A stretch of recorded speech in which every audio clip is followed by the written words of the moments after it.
Hi friends, నమస్తే. వికలాంగులకి భారీ శుభవార్తనైతే తెలంగాణ రాష్ట్ర ప్రభుత్వం అందించడం జరిగింది. వికలాంగులకి అవసరం అయ్యేటటువంటి పరికరాలని ఉచితంగా పంపిణీ చేయాలి అని చెప్పేసి రేవంత్ రెడ్డి ప్రభుత్వం అయితే నిర్ణయం తీసుకోవడం జరిగింది. గతంలో కూడా ఇలాంటి పథకం అయితే ఉంది. అప్పుడు 80% వైకల్యం ఉన్నటువంటి వారికి మాత్రమే ఈ యొక్క పరికరాలను అయితే పంపిణీ చేసేటటువంటి వ్యవస్థ ఉండేది. ఇప్పుడు దాన్ని తగ్గిస్తూ కేబినెట్ అయితే నిన్న జరిగినటువంటి మీటింగ్లో భాగంగా నిర్ణయాన్ని అయితే తీసుకోవడం జరిగింది. ఈ యొక్క 40% వైకల్యం కలిగి ఉన్నా కూడా వారికి అవసరమయ్యేటటువంటి పరికరాలని ఉచితంగా అందించాలి అని చెప్పేసి రాష్ట్ర ప్రభుత్వం అయితే ఆలోచన చేస్తుంది. దానికి సంబంధించి అప్లికేషన్ కూడా మీరైతే చేసుకోవాల్సి ఉంటుంది. ఆ అప్లికేషన్ ఏ విధంగా చేసుకోవాలి, ఏ సైట్లో చేసుకోవాలి అనే పూర్తి వివరాలని కూడా నేను మీకు ఈ వీడియోలో అందించడం జరుగుతుంది. మీరు వీడియోని ఎక్కడా కూడా స్కిప్ చేయకుండా చివరి వరకు కంటిన్యూ చేయండి. ప్రతి విషయం కూడా మీకైతే అర్థమవడం జరుగుతుంది. మొదటిసారి కనుక మీరు మన ఛానల్ని చూస్తున్నట్టయితే ఈ వీడియోకి ఒక లైక్ చేయండి. అదేవిధంగా మన ఛానల్ని సబ్స్క్రైబ్ చేసుకోండి. పక్కన బెల్ ఐకాన్ ఉంటుంది, దానిపైన ట్యాప్ చేసి ఆల్ అని సెలెక్ట్ చేసుకోండి. ఇలాంటి లేటెస్ట్ ఇన్ఫర్మేషన్ అంతా కూడా మీ వరకు రావడం జరుగుతుంది. ఇప్పుడైతే మనం వీడియో టాపిక్లోకి వెళ్ళినట్టయితే ఫ్రెండ్స్, ఇక్కడ చూడండి, 40% వైకల్యం ఉన్న పరికరాలు అని చెప్పేసి ప్రముఖ దినపత్రికలో ఈరోజు ఇన్ఫర్మేషన్ అయితే రావడం జరిగింది. గైడ్ లైన్స్లో మార్పులు చేస్తూ ప్రభుత్వం జీవో ఆల్రెడీ ఇచ్చేసింది. ప్రస్తుతం ఉన్న 80% నుంచి 40% తగ్గింపు అని చెప్పేసి కూడా మనకి కనిపిస్తుంది. 40% వైకల్యం ఉన్న దివ్యాంగులకి పరికరాలు అందజేస్తామని ప్రభుత్వం తెలిపింది. ప్రస్తుతం ఉన్న వైకల్యం శాతాన్ని 80 నుంచి 40కి తగ్గించింది.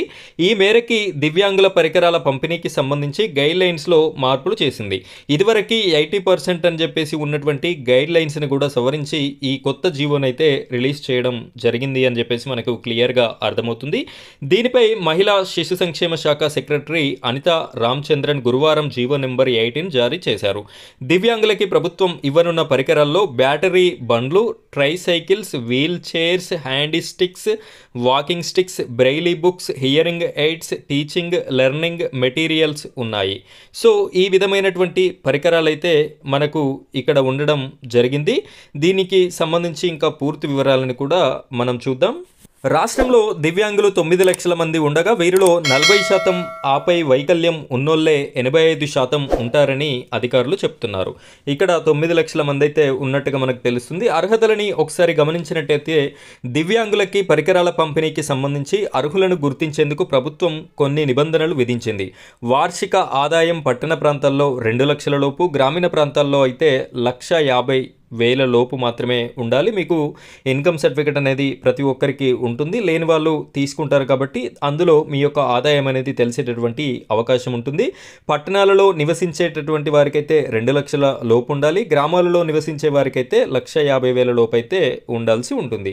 అర్హులు tgobmms.cgg.gov.in వెబ్సైట్లో అప్లై చేసుకోవాలని ప్రభుత్వం సూచించింది. అర్హులను గుర్తించేందుకు జిల్లాల్లో 5 అధికారులతో ప్రభుత్వం కమిటీ ఏర్పాటు చేసింది. అడిషనల్ కలెక్టర్ చైర్మన్గా, DRDA project director, DMHO transport welfare ఆఫీసర్లు కమిటీలో మెంబర్లుగా ఉండనున్నారు.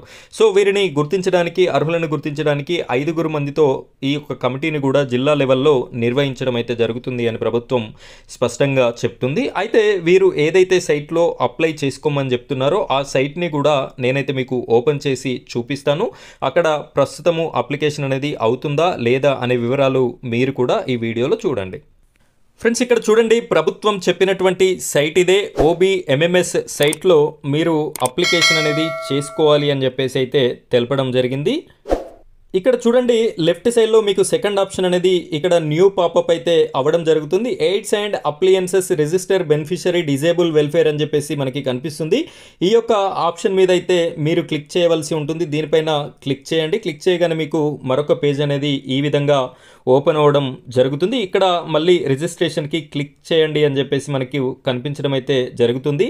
అయితే ఇక్కడ క్లిక్ చేయగానే చూడండి 404 ఎర్రర్ అని చెప్పేసి అయితే రావడం జరుగుతుంది. యాక్చువల్లీ ఇక్కడ క్లిక్ చేయగానే మనకు రిజిస్ట్రేషన్ ఫామ్ అనేది రావాలి. అందులో మన డీటెయిల్స్ అన్నీ ఇచ్చి సబ్మిట్ చేయగానే మీ యొక్క రిజిస్ట్రేషన్ అనేది సక్సెస్ఫుల్ అవ్వడం అయితే జరుగుతుంది. ఈ యొక్క ప్రక్రియ అనేది ఈ రోజే స్టార్ట్ అయ్యింది. ఆఫ్లైన్ రూపంలో జీవో కూడా రిలీజ్ అయితే చేయడం జరిగింది. కాబట్టి మనకు ఈ ఆన్లైన్లో ఇంకా అప్లికేషన్కి సంబంధించి రిజిస్ట్రేషన్కి సంబంధించి కొంత ప్రక్రియ అయితే రావాల్సి ఉంది.